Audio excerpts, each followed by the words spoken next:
We would love to have you join the Liggins tribe. Oh, bless you. Oh, bless you. Oh my God. Oh, bless you. Is that it?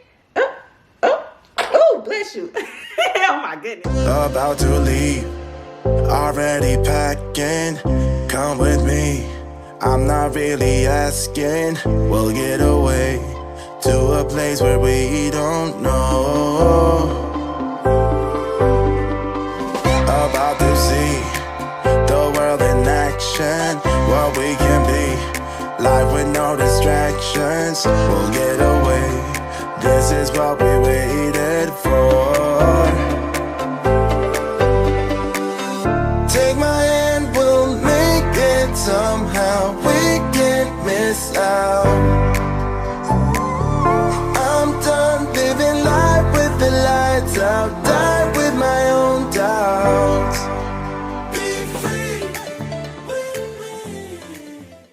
Hi everyone, and welcome to another vlog episode with Locked In with the Liggins. I'm Mariah Liggins, and welcome to the Liggins Family YouTube channel, where we do lifestyle videos, travel videos, we do natural hair care product videos, and recently we started uploading videos about our journey to expand our family. And this video is one of those videos that's talking about what happened in my pregnancy, and I'm going to be talking about symptoms that I had for preeclampsia. So if you're new to our channel, you may not know that we have been trying to grow our family for about 2 years, and unfortunately we've been faced with a lot of ups and a lot of downs. We had an 8-week miscarriage, unexplained. We also had a stillbirth at 22 plus 3 weeks with our son Cairo due to incompetent cervix. If you are new to our channel and you would like to know more about that journey, please check out our playlist so that way you can look at our videos about what happened to us and what that journey looked like, so I won't have to explain a lot. Well, we ended up delivering our rainbow baby at 32 weeks. Her name is Kaylee Rain. You'll probably hear her in the background. And yes, I'm wearing the same shirt as I was in my last video that I uploaded for you all, because I'm recording these videos all on the same day and I was not about to change my shirt. So let's just skip that. So anyway, so our baby girl was born at 32 weeks. So I have a condition called incompetent cervix, and that is where my cervix opens up when I don't know it. I dilate when I don't know, and I basically can go into labor unexplained due to my weak cervix. I do a whole video explaining what incompetent cervix is in another video, so please click that video below this video. I put it in the description so that way you can find out what that condition is, because I really don't want to explain the whole thing again, but there it is. And so the whole time I had received a cervical cerclage at 13 weeks, which I did a video for that as well, explaining that. And I did a video basically with you all following me to get that cervical cerclage done, and that's basically to close the cervix to keep the baby inside so the baby can have a chance to grow to a gestational age where it's safe for the baby to be delivered, where they could survive outside of the womb. Okay, so I had that done at 13 weeks. The whole time throughout this pregnancy, my daughter's pregnancy, it was a simple process to get the cerclage. And my pregnancy was pretty uneventful. It was an easy pregnancy, no problems. I mean, I pretty much went through my first trimester with nothing going on. Second trimester with nothing going on. You'll probably hear her in the background because she's in the room. So if you hear baby giggles or baby sounds, just know that's her.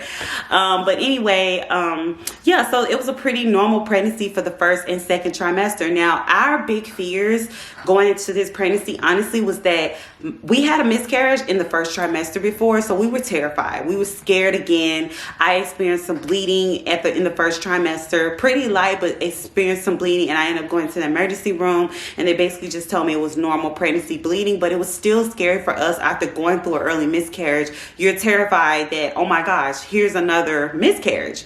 So that scared us. In the second trimester, we were worried about my cervix being weak and me delivering too soon. That's what happened with our son. We delivered him in the second trimester. I was 22 weeks and 3 days due to incompetent cervix, but this time I had a cervical cerclage, and I was taking progesterone suppositories. And also I was taking an baby aspirin as well, which helps with preterm labor. I was taking that in the second trimester. So we was hoping all those things would prevent me going into labor in the second trimester. Well, it worked, and I did not. So we were like, okay, if we could just make it to the third trimester, we'll be in the clear. Boy, were we wrong. So we make it to the third trimester at 28 weeks and 1 day, and that's when everything went crazy. And that leads me to my video to talk to you all about signs that I had that told me that I had preeclampsia. The reason why I wanted to record this video is to raise awareness to pregnant women out there to please listen to your body. Don't just chump everything up to, oh, it's just a pregnancy symptom. Oh, this is just a pregnancy symptom. It's nothing. You never know what could be going on. Now, I'm not saying run to your doctor every time you have a small symptom and you checking in constantly. I'm not a medical professional. I'm not trying to pretend like I am. I'm not an expert on preeclampsia. I'm not an expert on incompetent cervix. I'm not an expert on anything. I'm just telling you what I experienced. But what happened to me was I was chumping a lot of things up to be, oh, this is a regular pregnancy symptom, when really it was signs that I was having preeclampsia. And I just want to raise awareness that if you are experiencing any of these symptoms, definitely go get checked out by your doctor. Another thing is I experienced these symptoms not all at once. So don't think because I'm reading this list of symptoms I had them all at the same time and that's why I went to the doctor. No, I would experience one symptom on one day, I'm fine. One symptom on another day, then I'm fine. So it just goes to show that you never know what could be building up. Ask questions, do research. Of course, I don't want you to do research and look for things to stress yourself out about. But if you feel that there may be a slight chance that you've had one or two symptoms, definitely look into these things because it's important to be aware. And it's important to know things sometimes before they hit you because that helps you to be way more prepared. So I have a little list. I made a list about preeclampsia. I'm also going to post some information here on the screen that explains what preeclampsia is and how it happens because it would explain it way better than I'm able to because I'm not a medical professional. All right, so like I said, I hope this just raised awareness about preeclampsia. Okay, so the first symptom that I had was swelling in my feet and hands. I did not have the swelling in my feet and hands all at the same time. One day I noticed that my feet were just a little bigger than normal, and so I just decided to drink a lot of water, hydrate myself, because sometimes that can be a sign of dehydration in pregnancy, and just put my feet up. And the swelling went away, and I thought I was fine. A couple days later, I noticed my hands were a little fatter, and the reason why I noticed that was because my wedding ring on my finger, it was a little tighter, and I was like, I wonder why that's happening, but I just chumped it up to be a regular pregnancy symptom, and I was fine. I've had a cousin before that was swollen when she was pregnant. She had swollen feet, and she didn't have preeclampsia, so I automatically was like, oh, I ain't got preeclampsia, or it's nothing. I didn't even think about the word preeclampsia, actually. I just chumped it up to be nothing. So that was a sign that I was having well in advance, and I didn't think anything of it. I had that starting at 25 weeks, and that was the only time I had it. That 1 week and 25 weeks was the only time that I had the swelling. I didn't have it again until I went to the hospital. But anyway, another one was a headache. I don't typically get headaches, hardly at all. Thank goodness, that's more a Travis thing. I don't get headaches like that. And I ended up having a headache, and I remember thinking like, oh, I just want to lay down. I ended up laying down, and the headache went away. Drunk a lot of water, the headache went away. And I was like, okay, it was probably just a pregnancy thing. Whatever. Come to find out, that is another sign of preeclampsia. I started to have headaches a little bit more frequently, but again, I was thinking, okay, you're getting closer to the third trimester. Maybe that's what's going on, whatever. This was all happening between like 25, 26, 27 weeks. Back pain. Back pain was something I experienced with Cairo, and come to find out I was having back contractions with him, and that was a sign that I had incompetent cervix, but I didn't even know that then. Well, with this pregnancy, I had back pain again, and I was instantly alerted like, okay, maybe I need to start asking some questions. Hold on, y'all. Let me get Kaisley. All right, I put Kaisley close to me, so hopefully she'll be okay. So I started having a little bit of back pain, and that's when I was like, okay, let me ask my doctor. So let me see. I go to the doctor at about, I think it was 26 weeks and 5 days. It was something like that. And I told them like, hey, I've been having some back pain, and they were like, oh, well, let's check your blood pressure. So they checked my blood pressure, and they were like, oh, it's a little high, but maybe it's because you've been in the car and you walked in here, and maybe it's a lot going on. We'll check it again before you leave. So they checked my blood pressure again before I left, and it was still just a little elevated, but they was like, what is my logs doing, y'all? They always act a fool. They were like, okay, well, you're fine, just go home, relax, drink plenty of water, put your feet up. They basically told me I was okay, even though my blood pressure was just a little elevated. They were like, we'll check it again when you come back. At that point, I was going to the doctor every 2 weeks. So I was doing that early in my pregnancy because I'm high risk. And so they were like, we'll check it then and we'll monitor it. They also instructed me to check my blood pressure at home. So I was checking my blood pressure every day at home anyway. So let's see. Okay, so I woke up. I had turned 28 weeks in one day. This was on a Monday. And I started to experience like some upper abdominal discomfort. I wouldn't say pain, it was just discomfort. Something fell off. It was like right up here, y'all.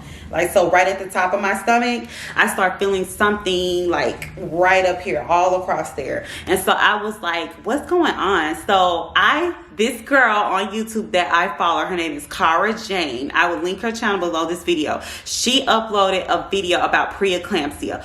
Randomly, I was on YouTube, randomly, and I clicked on her video because it just popped up just as one of my suggested videos, and I clicked on that video that day, and she went through this like whole story about her birth with her baby at 33 weeks. You gotta watch it, y'all. Kid you not. I decided to check my blood pressure. Just randomly, I decided, let me check my blood pressure. Let's see what it is. My blood pressure, you all, I get the numbers backwards on what over what, so forgive me if I say it wrong, but it was like 165 over 102. High, y'all, just high for no reason high, okay? This was early morning. I had just woke up. It wasn't like I had been running around doing a lot. Just woke up. It was that stinking high. And so I looked at that number. Instantly, I was worried. And I was like, okay, I'll check it again in an hour. I checked it again in an hour. It was like 145 over something. It was super high. So I was over on the phone with one of my best friends. I call her my best friend now. We've gotten really, really close over the past couple of years, this person. And she has been a great inspiration for me. She has definitely been a good support system for me. And she's someone that I can definitely call a really good friend of mine. But she was on the phone. She was like, hey, I'm really worried about you. You should probably go in. She told me that she had high blood pressure as well. And she knew the signs and symptoms. She's had children before, and she definitely was like, hey, this doesn't sound good. Like, I started telling her my symptoms, and she was like, no, girl, you need to go in. So I was so thankful for her because she really pushed me and gave me that push to say, hey, something's wrong. You need to stop playing. Go on and go in the hospital. So shout out to her. She's awesome, and I love her so much. All right, and that person know who they are. I just want to give you a shout out, just give you your flowers while you're here, and just let you know, thank you so much for pushing me to go into the hospital, and we cannot wait to hang out with you very, very soon. I promise it's coming. So anyway, that was my random soapbox about that person, but she pushed me to go in, and then let me see, I'm looking at my list, y'all. I started having like kidneys. Okay, blurry vision was one that I really didn't experience much. That's another symptom of preeclampsia. I didn't experience that much, but I know some people from doing research after I got preeclampsia said that was one of their symptoms. So after my friend and Travis told me to go into the hospital, I had my bag packed already. I had already packed my hospital bag in advance. Since I'm high risk, that's something I did early. I didn't wait until I was in my 30-something weeks because I knew that something happened at any time. I go into the hospital, they take my blood pressure, and it was like 170 over something crazy. And they were like, you're going to stay in the hospital until you deliver this baby. You are not going home. I was like, girl, really? So I ended up admitted to the hospital, and I had to stay in the hospital until I gave birth because of all of that. Oh, Kaylee. Kaylee is a little fuss pot, you all. She's right here with me. You want me to give you huggy wuggies? You want to say hi to the camera? Here she is, you all. Say hello. She's sleepy as well. Say hello, mama. And y'all probably saw her in the last video that I uploaded because it's the same day. But anyway, basically that happened. So when I got there, they took my urine, and I had protein in my urine, which is another sign that I have preeclampsia with severe features. That's what it's called. I'm showing like severe signs of preeclampsia.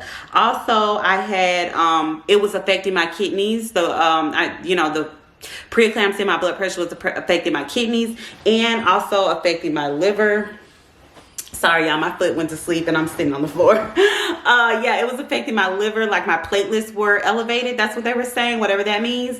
And that wasn't great either. So with all those factors put into place, they put me on some blood pressure medication, gave the baby steroids, the first dose, and also they gave me some magnesium as well, and that's supposed to help with blood pressure, but also help with baby's brain development. And so all of those things were happening at once. Me and Travis were getting all these terms thrown at us at once, and it was insane. So I ended up staying in the hospital until I gave birth to her at 32 weeks. She was doing amazing. She didn't require any oxygen. She was doing great. She had a 3.5 week, almost 4 week NICU stay, and we just brought her home 2 weeks ago. If you haven't seen my video with her 1 month update, please check it out. I've uploaded it already for you, so you can, you know, see how she's doing and know about her progress and how her NICU stay was. But I am so thankful to you two mamas out there that's uploading these videos about stuff like preeclampsia and just everything involving pregnancy. I've learned so much. Definitely do your research if you're a pregnant mom or you're thinking about growing your family, because there's so much to be learned out there on YouTube, which is out there in the world. But yeah, let me look at my list. Also, another thing that people go through when having preeclampsia, they normally have big babies. Well, I had a tiny baby because my baby already had low growth or growth restriction, because my you know, where she was growing just wasn't allowing her to get bigger, and so she was going to be a tiny baby instead of being a big baby. Yeah, so that's another thing. And what else? Big baby, slow. My baby was she was also showing signs that her heart rate was dropping due to all the crazy things that was going on in my body. Her heart rate kept dropping, and so they were like, okay, no ma'am, it's time to get you, it's over, it's over, no more. So they went ahead and delivered her at 32 weeks. Another thing I developed the last week of my pregnancy was gestational diabetes, and that was just because of my pregnancy. Everything that was going on with my body, they were like, okay. So the only thing I had to do was get my blood sugar taken, and also just be on a diet while I was in the hospital. But that was the last week of my pregnancy that happened. But she's doing amazing. I'm doing great. My recovery is great. It was kind of hard recovering from the C-section, but I had a C-section with her. I don't think I mentioned that in my 1 month update. I forgot about that. So yes, I had a C-section. If I do just decide to have any future pregnancies, I don't have to have a C-section because of the type of cut that I got. I forgot what it's called. But if I remember it, I'll let you all know. But yeah, that was basically what happened and how we got our little rainbow baby here. I'm so thankful to have her here with us. She's been all of a blessing to us for sure. So you all, that wraps up my video on preeclampsia. Oh my gosh. On preeclampsia. Thank you all so much for joining me. I'm so blessed to have you all and be a part of the YouTube world. Honestly, the YouTube world and you mamas out there really saved me and my baby girl, because knowing the information that I learned from YouTube has helped so much. And just to have a community here, let me move the camera down. There we go. And having a community here has been amazing. I'm so blessed to just be able to be in this space and to have you all. And I just want to tell you all, thank you for being amazing. Thank you for supporting our channel. Thank you for continuing to just be a great community for us, because without you all, I don't know where we'd be. We're so happy to join the YouTube world. So I think that's it when it comes to my preeclampsia. Let me see, is there anything else I want to say? Oh, afterwards, I was on blood pressure pills for like 5 weeks after I gave birth, just to help my blood pressure continue to be regulated. And I went to the doctor recently for my 6-week checkup, and my blood pressure is back to normal. Thank goodness. I do have to do a 2-hour glucose test as well in 2 days to make sure I don't have regular, like just diabetes, but that should go okay, because I just got my diabetes check. Well, not my diabetes, but my blood sugar check last week, and they were fine. So if I pass the 2-hour test, then I will be in the clear for everything. So I'm hoping that goes well, and I'll update you all about that probably on Instagram or in my next video. And let's see, is there anything else I had to do for myself afterwards, after the pregnancy? No, I don't think that was it. Just my 1 week check to check my stitch. I did my 6-week checkup to just check everything else, and so far so good. So thank you all for tuning in to our YouTube channel. Once again, if you like our content, don't forget to like and subscribe to our channel. We would love to have you join the Liggins tribe. Oh, bless you. Oh, bless you. Oh my God. Oh, bless you. Is that it? Oh, bless bless you. Oh my goodness. She probably has allergies like me, y'all. She's been sneezing since she was born. But anyway, thank you all so much. Please follow us on Instagram at Locked In with the Liggins, and we cannot wait to see you all in our next video. Okay, bye.